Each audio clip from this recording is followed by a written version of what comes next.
Hey my good friends, Sam Haymart for Test Driven TV. I've been spending the week with the 2017 Infiniti QX30 and this is the Sport. And so because it's the Sport, lowered suspension, I brought it up here today to my favorite windy mountain road to see how it handles up here compared to some of the other hot hatches I've driven. So that's what's coming up.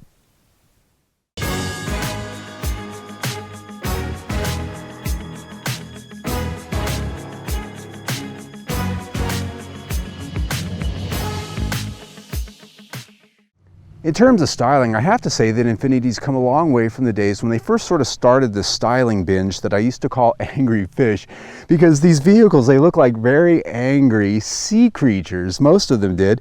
And as this has evolved, I really have to say I'm actually starting to like it. It's still very animalistic and visceral, but it's actually taking on a little bit more of a form that looks like a car instead of something that should swim around in muddy waters. And here we've got a nice chrome surrounded grille that's got a lot of texture to it, big Infiniti logo right there in the center.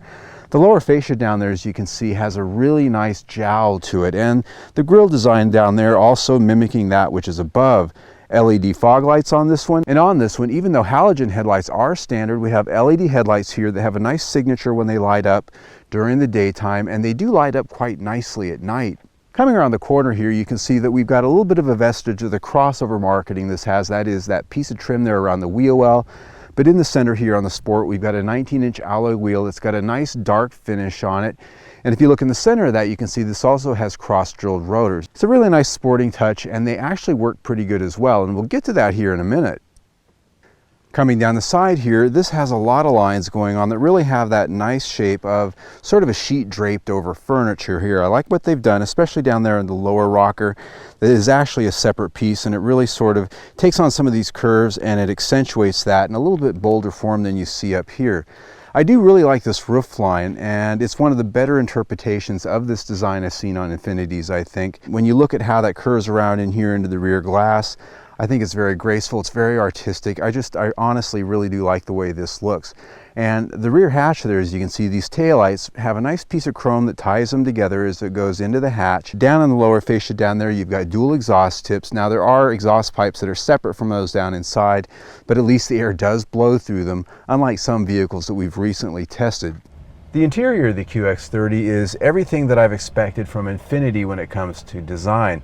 They have their very artful curves and shapes, a nice combination of materials that have sort of a metallic finish to them, as well as a piano black here that has a bit of a metallic to it, which I like here in the desert because piano blacks tend to look dusty all the time, and this already looks dusty, and that's a good thing really when it comes to living with it every day.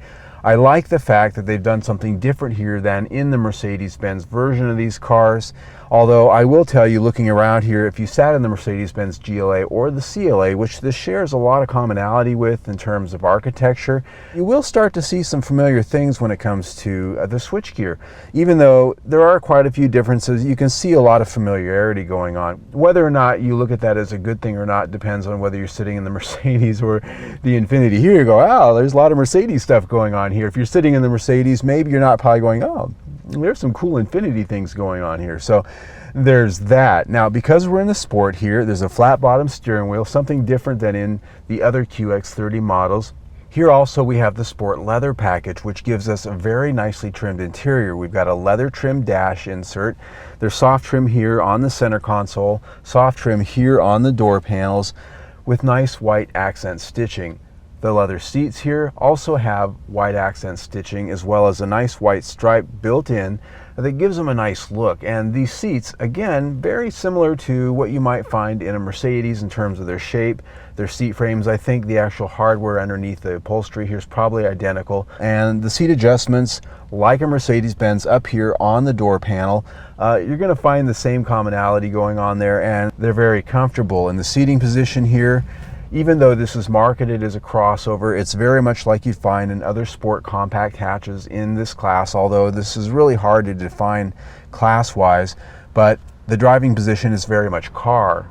Outward visibility is pretty good, even though the actual height of the windshield over the dash isn't that much. Looking at the instrument cluster here, you got a traditional 2-dial layout with a center screen. You can customize that center screen with just about any information that you want to look at. The steering wheel controls right here on the right or left, and the paddle shifters here for the 7-speed dual clutch transmission. Some of the stock controls are a little different. There is no stock over here on the right side. There's 2 stocks over here on the left, one for your wipers and your blinkers, and then there's also one down below for your cruise control. The center stack's very simply laid out, even though there are quite a few controls here. You've got your infotainment screen, your CD player, and some hard controls for that audio system, which is always a good thing. Down below, you've got your heated seats and other minor controls, including the auto start-stop system, and then at the very bottom, the HVAC. Down on the lower part of the console, there is a small storage area down here, not really big enough to put your entire phone in. It just doesn't quite fit all in there, but there are USB ports, so you can set your phone off to the side, or you can put it here in a cup holder. So there's not a lot of storage in that respect. The shifter here, it's a toggle shifter, not a typical shifter, but it is better than a rotary dial or a toggle that would be up here on the steering column. And then down here, you've got your infotainment controls right next to the cup holders. Good news about the cup holders is they are out of the way, so they're not in the way of your shifter when you're driving or your audio controls here. Down here, you've got a pretty good sizable area for storage for this class. Not as big as some, but it's a lot bigger than some others. Room for sunglasses, a couple of odd things, and there is a 12-volt port down there. This has a few options on it, one being the LED package for the interior. It has ambient lighting, and it really does light up well at night. Also optioned is the moonroof, which is sort of a quasi-panoramic sunroof. It doesn't open though. It just has a shade that opens. It doesn't physically open, which is kind of a bummer. If you're going to spend the money for a sunroof, I think it's nice to be able to actually get the air component out of that. Here, you just get the sky, but you can shut the cover, and it is an opaque cover. That's a good thing. When it comes to the back seat here, this is a compact hatch, which means it's not big and roomy like, say, an Infiniti QX60 or a QX80. This is a compact, okay? So even though we are talking about a vehicle that's sort of somewhat marketed as a crossover, its size and proportions really are that very similar to a regular hatch. And so what that means here is my seating position is a little bit on the low side. As you can see, my knees are perched up. I don't have a lot of support here under my legs. The good news is that legroom is reasonably good. These seats are about halfway forward, halfway back, as they are in all my reviews, set for my height, which is 5'9". So as you can see here, at my size, front and back, this is the room I have. If you got somebody very tall in the front, why, it's going to be a little bit snug back here. That said, headroom, I've got about 2 inches right above my head. There is sort of a carved out area here right above my head. And I will point out, since I'm touching it, that this has the optional headliner that's sort of a suede. Very nice part of that package. Because we are in a luxury brand, a premium vehicle, quite a few amenities back here. I've got some nice map pockets on these seats. As expected, HVAC vents, some nice map lights back here that I can turn on. That is a nice feature if you've got passengers on the go, and you've got a 12-volt port back here for charging devices. Here, nice center armrest. As you look at the rear cargo area, this is a 5-door hatch, so when the seats are up, not terribly large, but there is a pass-through here in this seat, and it does fold down in a 60-40 split. And when it's down, you've got a pretty flat load floor, which gives this vehicle a lot of utility. Underneath that floor back there, you're going to find that there is no spare tire, at least in this particular model makeup. I've got the Bose audio system back there. When it comes to rating this interior, I think it's very good. It's very competitive in class when it comes to the design, the quality of materials, the features for the money, whether you're in the base model or all the way up here where we've got the premium leathers on the dash, the seats, as well as this nice suede headliner. I think it's pretty well executed. So the interior gets 5 out of 5 stars. The infotainment system in this is a 7-inch touchscreen system with Bose audio. Starting with the audio system, this is the top of the line 10-speaker Bose system. It sounds exceptionally good. There's a subwoofer in the back. The screen itself, 7 inches, isn't quite as large as some of them in class. It is a touchscreen, but it also does have a control down here on the center console. And best of all, there's hard controls here on the center stack. Here for your presets, a volume knob, a few other controls for tuning, and then you have the CD player as well. Even though the screen isn't as large as some in class, it is shrouded. It does have a shade, which makes it very good when it comes to visibility in the sun, and the graphics are very crisp, very well laid out. The menus, I would say, are probably about a 7 on a 10 scale as far as how well they work, especially with the knob down here. In using these controls down here, this knob actually works reasonably well. It has sort of a mouse function, it twists, it has buttons, and there's a number of buttons around it that let you do quick choices. This has a full surround view camera with a button right here that allows you to control what you're seeing and when. Very impressed with that. So the technology here is very good. Now it is missing a couple of things: Apple CarPlay, Android Auto, and there are a few feature functions that would make it easier going down the road. Simple things like controls here for tuning. You're still using touch buttons. Still prefer a knob because it's much quicker and easier to just twist, twist, twist, and you're there. But once you do get your stations in there, at least the presets are nice and easy right there. Even though it does have a bit of a learning curve and the controls aren't the simplest out there, once you do learn everything, it is one of the better in the business. It gets 4 out of 5 stars. Under the hood of the QX30 is a 2-liter turbocharged 4-cylinder engine, here rated at 208 horsepower and 258 pound-feet of torque. Incidentally, it's the same engine you're going to find under the hood of the Mercedes-Benz CLA and the GLA, as this shares a lot of architecture, parts, bits, and pieces. Also shared is its 7-speed dual-clutch automatic transmission. The EPA rates it here at 24 city, 33 highway, and 27 mpg combined.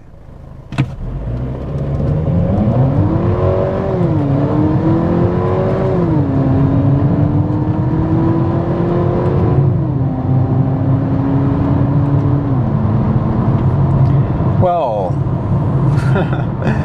208 horsepower, about 3,300 pounds.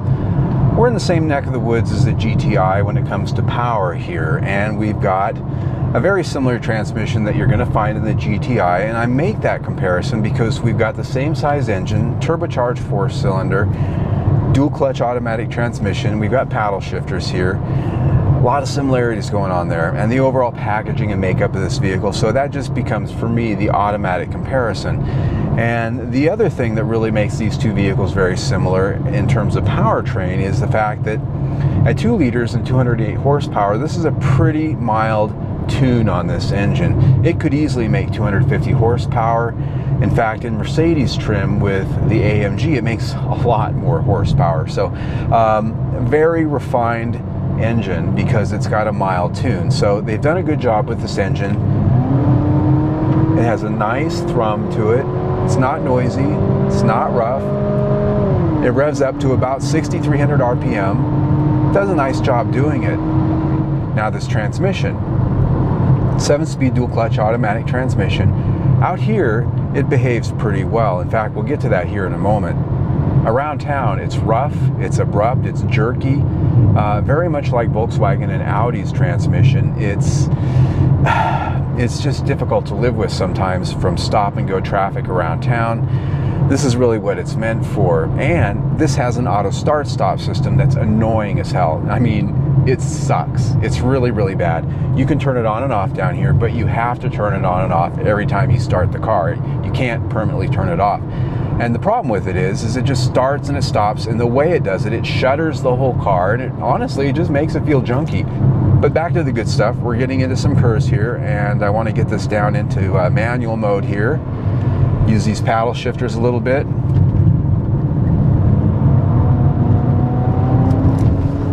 And really kind of feel the power. Now, one thing, these paddle shifters aren't always completely on the job. In fact, even in sport mode, in manual mode, this thing will upshift for you when you really don't want it to. It doesn't always hold your gear. In fact, it just upshifted on me. I didn't want that. But if you just leave it in sport and let it shift itself, it does a reasonably good job. Now, I haven't been doing this all week while I've been driving it. So, while this is a lot of fun and everything, fuel economy matters. And this is rated at 27 combined. It's not going to get that doing this, but in regular around town driving during my week, I got 25 with it, which is pretty good considering I had the air conditioner on. It's summertime here in Arizona, so fuel efficiency, not that bad. But overall powertrain, refinement in the transmission are the only areas that I really find fault with. Therefore, powertrain gets 4 out of 5 stars. Now, handling, I was worried that this might feel top heavy because of its crossover personality. But after it showed up and I realized that it had the sport suspension, which is 0.7 inches lower than all the other QX30s, well, I relaxed a little bit. This really is closer to your regular hot hatch segment when it comes to handling. It's still a little bit soft, feels a little bit portly sometimes, but with these 19-inch wheels, it actually does a pretty good job of holding the road and being sporting. It gets rough and nasty if you get over rough and nasty pavement, I will say that. In fact, it gets to the point where the whole structure of this vehicle crashes and shudders and creaks when you get over rough pavement, and it sort of loses its feel when it comes to its price tag. It starts feeling like, well, more like an Econovox. But if you stay on smooth pavement and really sort of enjoy what it can do here, it can be somewhat sublime. The steering's nicely weighted, it's balanced, it's refined, and it does a really nice job, I think. So anyway, chassis gets 4 out of 5 stars. On the measure of quality, there were a few areas here that actually surprised me for this being a luxury brand. One of them, body panel fit and alignment. There were a few areas here and there on the car that didn't quite line up as you might expect, especially highly visible ones like chrome trims and things where your eye can really see them. Other spots, body panel gaps from one end of a crease to the other, bigger and smaller at one end. These are things that typically you don't expect in a luxury brand. The other thing, when you slam the doors, don't quite have that solid thunk you'd expect for the money, and driving on rough roads, as we found out during the handling bit of our talk, a lot of squeaks and rattles here. So there were some areas that I was sort of let down when it comes to quality. The good parts, paint finish is exceptional, and the materials inside very, very good. Warranty coverage also top of class. Quality comes in at 4 out of 5 stars. All right, my friends, rounding it up for the QX30 Sport, I gotta say, this is a pretty interesting vehicle in the segment, and by segment, I'm not really sure what I mean because there just aren't very many vehicles this competes against. You can sort of compare it to the VW GTI, perhaps the Audi A3. Now the Volkswagen, of course, is down market price-wise, and in both cases, this is really a little bit more crossover-y than those cars are. You can look at the BMW X1, but it's more crossover, a little taller, kind of tough. Now, looking at the QX30, it starts at $29,000. The Sport here, as tested with all the options, we're at $43 and some change. I gotta say, when I start looking at value at $29,000, the QX30 I think makes some sense with the level of refinement and quality that we've got here, the performance. But at $43,000, boy, there's a lot more choices out there.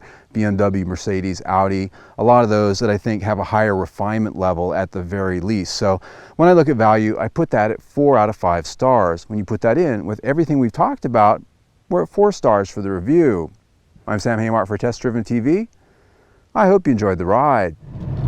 Now some out there might be asking, should I get the Mercedes-Benz GLA CLA or the Infiniti QX30? Well, it makes sense that that decision would be one to look at since they have the same nuts and bolts underneath the skin, same engine transmission, same suspension, and to be honest, now having driven all of them, they drive identical. They really do. Pricing, they're in the same seas as well. Really what it comes down to is a question of styling, because they are completely different on the exterior, and styling on the inside here, it is completely different, albeit a lot of the little details, a lot of familiarity going on here. A lot of little things I'm seeing here that look the same in both vehicles. But that said, I really do think it comes down to your taste. Drive them both, see which one you like.